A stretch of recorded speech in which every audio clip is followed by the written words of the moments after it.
Ахметов Руслан Ахатович. Еще раз. Ахметов Руслан Ахатович. Так, где служишь, скажи, пожалуйста. В 31-й бригаде, город Ульяновск.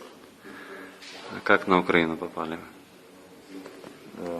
Под эгидой учений, не знали, куда едем сначала. Ночью приехали, ночью выехали, утром оказались около границы Украины. Потом сказали вперед. А в бой? Ну, блядь, выдали боеприпасы и пропустили на территорию Украины. Проехали. А как вы заехали, чем? Техника. Техника как выглядела? То есть военная техника? Просто Да, прямая? своей Да. техникой штатной. Где переходили? В какой? Ростов. В Ростове переходили. Понятно. А где проживаешь? Город Самара. Так.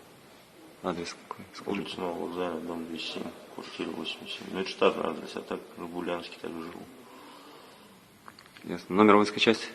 ВЧ-73-612. Хорошо, спасибо. Подними, пожалуйста, голову и представься. Смотри на меня. Ильмитов Арсений Аркадьевич. Воинское звание, часть. Старший сержант ВЧ-73-612, город Ульяновск. Срочники или контракт? Контракт.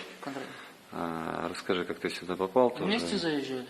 Вместе колонны, военной колонны. Да. Ясно. Что вам сказали? Что ты слышал? Зачем на Украину?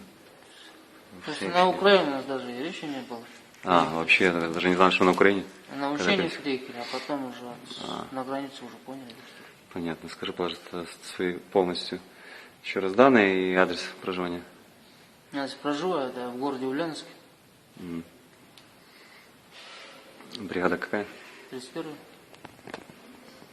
Ясно. Все, ребята.